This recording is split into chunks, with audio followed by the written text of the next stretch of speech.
आप सभी का मेरे चैनल पे हार्दिक स्वागत है। आज मैं बात करूंगा मॉडल सेट 4 के बारे में। मैंने आपको पहले करवाया था मॉडल सेट 1 और 2 और 3, तो इनमें जीव विज्ञान के बहुत महत्वपूर्ण प्रश्न थे। आज मैं करूँगा मॉडल सेट 4, जिसके अंदर भी जीव विज्ञान के कुछ महत्वपूर्ण प्रश्न हैं। आप मेरे चैनल पर नए हो तो चैनल को सब्सक्राइब कीजिए और वीडियो को शेयर कीजिए, ताकि आने वाला नोटिफिकेशन आपको सबसे पहले प्राप्त हो सके। तो ज़्यादा समय नहीं लेते हुए शुरू करता हूँ मैं मॉडल सेट नंबर 4। पहला प्रश्न देखिए, यूरिया अधिकतम मात्रा में पाया जाता है। यूरिया अधिकतम मात्रा में पाया जाता है, तो किसके अंदर यूरिया सबसे अधिक मात्रा में पाया जाता है? तो हर मूत्र में, जो मूत्र होता है उसके अंदर, पेशाब, उसके अंदर यूरिया की मात्रा अधिक मात्रा में होती है। अगला प्रश्न आता हमारा, अगला प्रश्न देखिए, पेप्सिन का एक उदाहरण। पेप्सिन का एक उदाहरण, पेप्सिन क्या है? एक उदाहरण बताना है, एंजाइम। पेप्सिन एक एंजाइम है। पेप्सिन का उदाहरण एक क्या है? एंजाइम। अगला प्रश्न देखिए, दूध में नहीं पाया जाता। दूध में नहीं पाया जाता, तो क्या नहीं पाया जाता? Vitamin C. विटामिन सी दूध में नहीं पाया जाता भाई। दूध में कैरोटीन पाया जाता है अधिक मात्रा में। अगला प्रश्न है, टॉक्सिन एक है। टॉक्सिन एक है, तो क्या है ये? टॉक्सिन होता भाई, इंग्लिश में टॉक्सिन कह देते हैं, हिंदी में कहते हैं इसे जहरीला पदार्थ। कोई भी हो जिससे मनुष्य को हानि पहुंचती हो पदार्थ, लिक्विड या जहरीले पदार्थ से, तो टॉक्सिन उसे कहते हैं, जहरीले पदार्थ को टॉक्सिन कहते हैं। अगला प्रश्न है, एंजाइम की रचना होती है।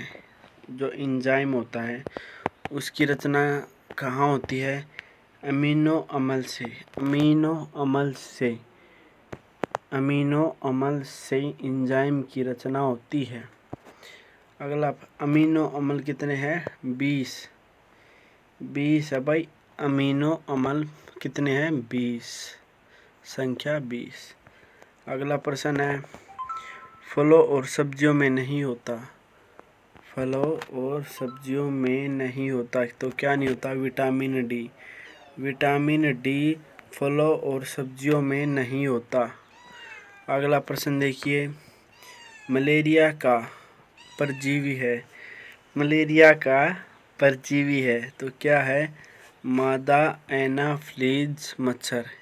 मैंने आपको बताया था जो मलेरिया होता है वह किसके द्वारा फैलता है? Anopheles mosquito.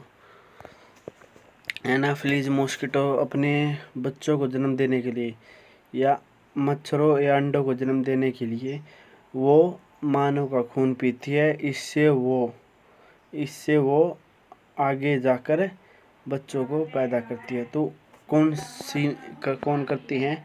मादा एनाफिलीज मॉस्किटो, मलेरिया परजीवी। प्लाज्मोडियम होता है इसके अंदर, जो मानव शरीर में इंजेक्ट करती है, इससे मानव शरीर में मलेरिया हो जाता है। अगला प्रश्न, मानव में उत्सर्जित होता है। मानव मूत्र में उत्सर्जित होता है। मानव मूत्र में अधिक मात्रा में भाई विटामिन सी होती है।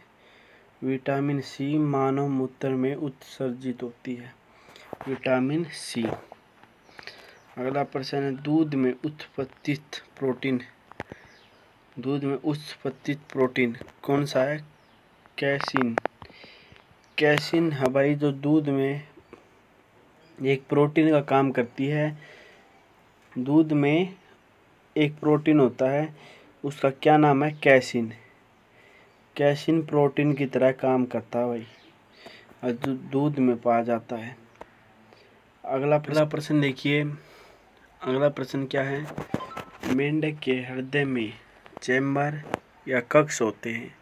जो मेंढक होता है उसके अंदर हृदय में कितने चैम्बर या कितने कक्ष होते हैं? तो भाई 3 होते हैं मेंढक में, हृदय के अंदर कक्ष या चैम्बर। अगला और एक और बात ध्यान रखना आप, जो मानव शरीर है, मानव शरीर में कितने होते हैं? 4 होते हैं। मानव शरीर में कितने होते हैं? 4 कक्ष होते हैं। अगला प्रश्न देखिए, मानव शरीर का महत्वपूर्ण ग्रंथि, मानव शरीर का महत्वपूर्ण ग्रंथि कौन सी है? पिट्यूटरी। ये मैंने बताया था, पिट्यूटरी को मास्टर ग्लैंड के नाम से भी जाना जाता है, क्योंकि ये शरीर का 70 से 75% कार्य अकेली करती है। कौन सी? पिट्यूटरी ग्लैंड, या महत्वपूर्ण ग्रंथि कह देती है मास्टर ग्रंथि पिट्यूटरी, मानव के अंदर होती है, मस्तिष्क में। अगला प्रश्न देखिए, मानव शरीर में प्रचुर मात्रा में पाया जाता है, मानव शरीर में सबसे अधिक मात्रा में क्या पाया जाता है? कैल्शियम। कैल्शियम से हमारी हड्डियां बनी होती हैं। हमारा शरीर का सबसे ज़्यादा भाग कैल्शियम से बना होता है, और तो प्रचुर मात्रा में हमारे शरीर में क्या पाया जाता है? कैल्शियम। अगला प्रश्न देखिए, कोशिका का आनुवांशिक पदार्थ है, जो कोशिका होती है उनका आनुवांशिक पदार्थ क्या होता है? डीएनए, डीऑक्सी न्यूक्लिक एसिड, ये इसकी फुल फॉर्म है। अगला प्रश्न देखिए, आनुवांशिक के नियम का जन्मदाता, जो आनुवांशिक के नियम का जन्मदाता किसे कहा जाता है? ग्रेगर मेंडल को। इनहेरिटेंट किसने नियम दिया है? आनुवांशिक, ग्रेगर मेंडल ने इसे एक्सप्लेन किया है, यानी दिया है। अगला प्रश्न देखिए, किसानों का परम मित्र किसे माना जाता है? केचुआ। केचुए को क्यों माना जाता है परम मित्र? परम मित्र इसलिए माना जाता है, जो मिट्टी की उर्वरकता होती है उसे बढ़ाने के लिए, जो खेतों में होते हैं ना केचुए, वे मिट्टी की उर्वरकता को बढ़ाते हैं, ताकि आगे जाकर जो उसमें फसल हो वो अच्छी मात्रा में हो, अधिक मात्रा में हो। जो केचुए होते हैं वे ज़मीन के लिए बहुत ही बढ़िया, यानी मित्र, परम मित्र इसलिए माने जाते हैं क्योंकि वे फसल को कोई नुकसान नहीं पहुंचाते, फसल को ही कुछ देते हैं, लेते नहीं कुछ भी। तो किसानों का परम मित्र केचुए को माना जाता है। अगला प्रश्न देखिए, कोशिका शब्द का निर्माण किया था। कोशिका शब्द का निर्माण किसने किया था भाई? कोशिका शब्द का निर्माण किया था, किसने किया था भाई? रॉबर्ट ब्राउन ने भाई कोशिका शब्द का निर्माण किया था, यानी पहली बार कोशिका शब्द किसने बोला था या कहा था? रॉबर्ट ब्राउन ने कोशिका शब्द का सबसे पहले प्रयोग किया था। अगला प्रश्न देखिए, सबसे बड़ा फल तथा पुष्प, सबसे बड़ा फल और फूल बताना है। ये देखिए, क्रास्कोमिडा तथा रेफोलेसिया। क्रास्कोमिडा तो एक फल है,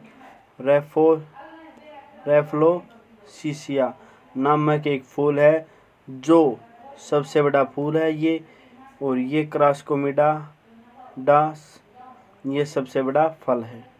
अगला प्रश्न देखिए, स्तंभकंद, दनकंद, शलंकंद और परमकंद का उदाहरण देखिए। स्तंभकंद, दनकंद, शलंकंद और परमकंद का उदाहरण पूछा गया है। स्तंभकंद का तो है आलू, और जो प्याज होता है उसे क्या कहते हैं? बंडा केसर प्याज को कहते हैं। तथा शलंकंद किसे कहते हैं? अदरक को। परमकंद किसे कहते हैं? हल्दी को। ये ध्यान रखना, स्तंभकंद आलू, दनकंद प्याज, शलंकंद अदरक, परमकंद हल्दी, ये उसके उदाहरण है। अगला प्रश्न देखिए, अमरूद, अंगूर, शरीफा तथा टमाटर के खाने योग्य भाग। तो इन सब का कौन सा भाग है जो मनुष्य खाता है? तो फल बीती जो भाग होता है इन सभी खाने वाले, मतलब अंगूर का, अमरूद का, शीफा का, टमाटर का, फल बीती नामक एक भाग होता है जो खाने योग्य होता है।